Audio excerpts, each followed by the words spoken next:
So today we begin with chapter 4 of the Indian Easements Act, that is section 32, 33, 34, 35 and 36. I don't know why I did that. Anyways, I believe after watching this video, you practically won't have any doubt regarding this chapter of the Indian Easements Act. To check out the other videos of this act, click the info card here. We have already covered up to section 31 of this act. So check that out if that is necessary. And now without any further delay, let's start with chapter 4. Hey guys, my name is Akash. I'm a 4th year law student in South Calcutta Law College and you are watching Lawve.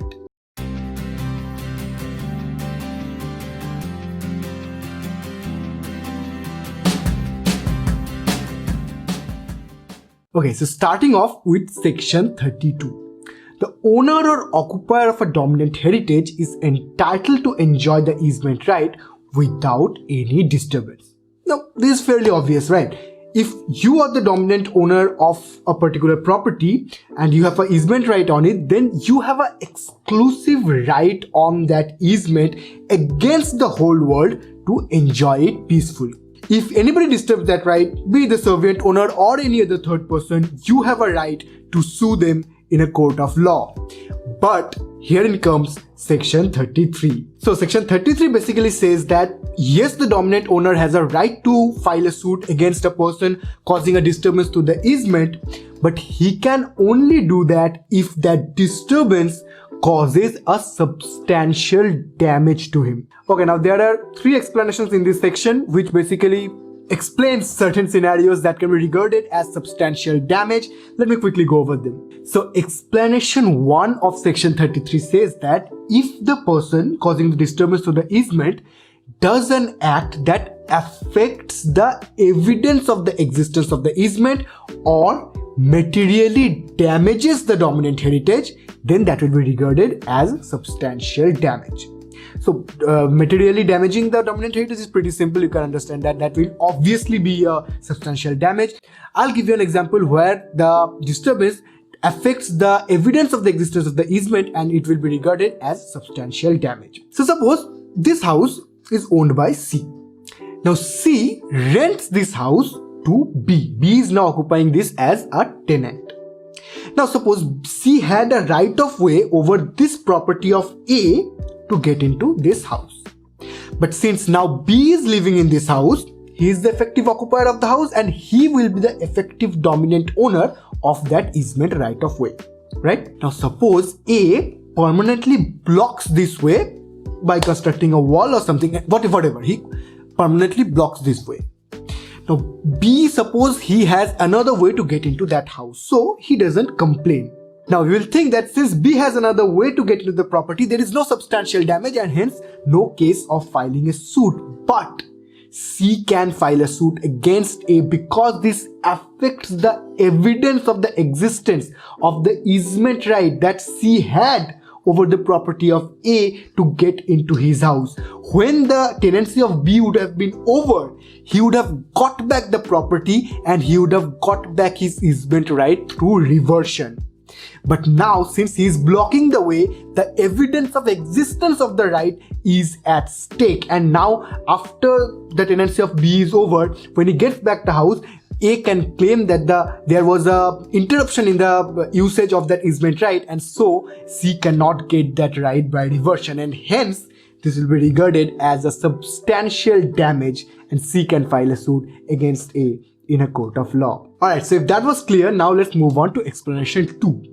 Now, explanation 2 talks about the free passage of light to the opening of any house. So according to this explanation, no infringement in an easement right of passage of light to opening of a house will be regarded to have caused substantial damage unless it fulfills the condition of explanation 1 or materially interferes with the physical comfort of the dominant owner or interrupts the business that the dominant owner was beneficially carrying on that property before such infringement. And explanation 3 talks about a free passage of air to the opening of any house, and again no infringement will be regarded to have caused substantial damage unless it materially interferes with the physical comfort of the dominant heritage.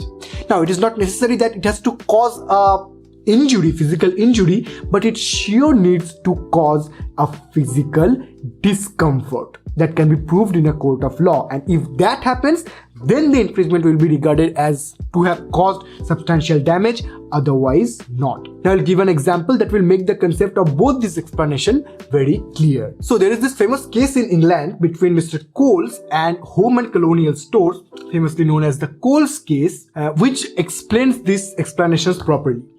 So Home and Colonial Stores owned a property in London. Across the road, there was the property of Mr. COLLS.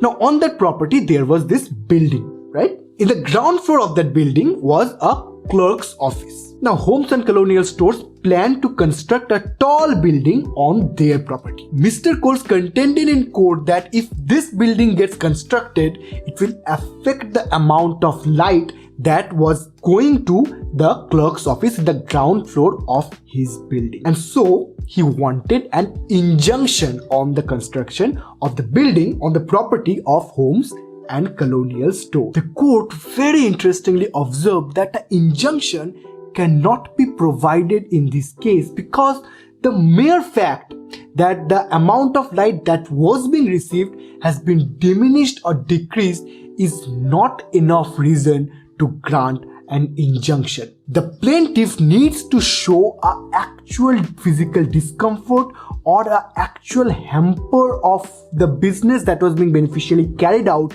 in that property, which now has been hampered because of the lessened amount of light, which COLLS in this particular case could not show. And if that cannot be shown, the mere fact that the amount of light has decreased or diminished is not enough ground to grant an injunction, and hence the court allowed the construction of the tall building on the ground of Homes and Colonial Stores. Okay, so section 34. Again, if there is a right to support, the mere removal of that support by the servant owner or any third party will not give the dominant owner a right to claim compensation unless there is a substantial damage. You can see a formula by now, right? So, for example, if suppose I am the owner of a flat in the first floor of a house and you are the owner of a flat right above me on the second floor. Suppose there are 2 rooms in both the flats. Now, in my floor, I break down the wall and merge the 2 rooms into one. Now, this wall, it was obviously providing a support to the ceiling or the floor of your flat, ceiling of my flat or the floor of your flat, right? And now I have removed that support. So you had that easement right of support over my property, and now I have removed that support. Having said that, the action of me breaking down that wall will not give you any right to sue me or claim compensation from me unless such action actually causes any damage to your flat. Suppose you bring in an independent inspector, independent expert who says that the existence of that wall was necessary to bear the weight of the floor above me. Or even worse, suppose the ceiling collapses. Then you can claim compensation. Then you can sue me.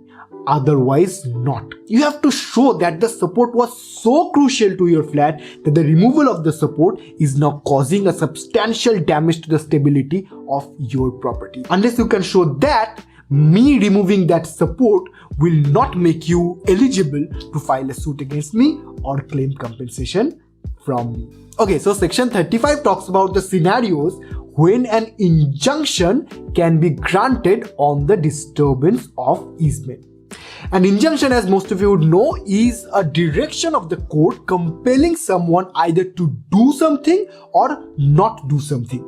In this particular case, injunction means the direction to stop doing the act of disturbance of the easement. Now, for claiming injunction on the disturbance of easement, the plaintiff who is filing the case must prove that, number one, if the action causing the disturbance has already started and is causing an imminent danger on the easement, then if such an action is complete a situation will be created where the court will reward the plaintiff and a compensation. In that case, an injunction on the action can be directed.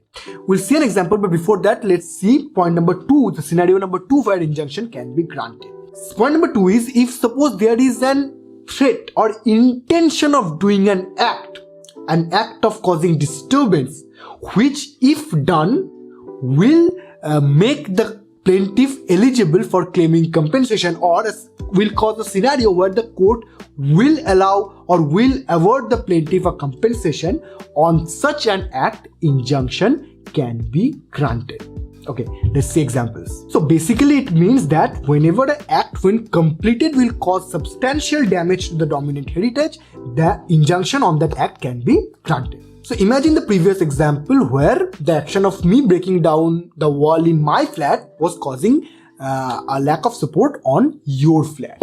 Now, if I have started demolishing the wall, or this is the first scenario, and the second scenario is I have shown intention of breaking down that wall, and the breaking of that wall will cause a imminent danger on your flat may collapse, something like that, and you can prove that in court by an independent expert or something like that. I have already said in the previous example, you can prove that breaking that wall will cause the imminent danger of collapse or of support to your dominant heritage.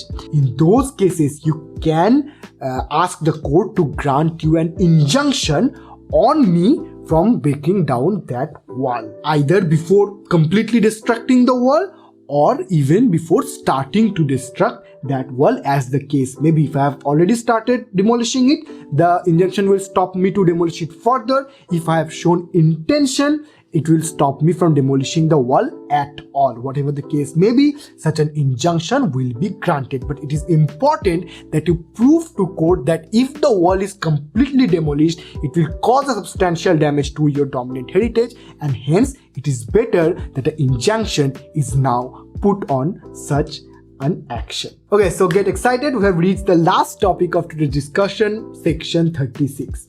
It basically says that although section 24 gives the power to the dominant owner to do all acts necessary to fully enjoy the easement, he must not abate or try to remove any wrongful obstruction of the easement right by himself. He must go to the court asking for a compensation or an injunction. कानून को अपने हाथ में मत लेना. That's it.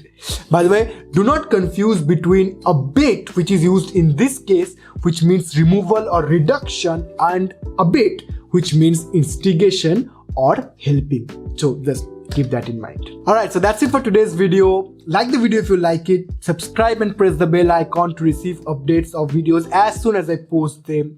But more importantly, share the video with your friends, colleagues, classmates, whoever you think may need it. And follow me on the various social media platforms to get a little more intimate. I'll see you in the next one, and you arise, awake, and don't stop until the goal is reached. Bye.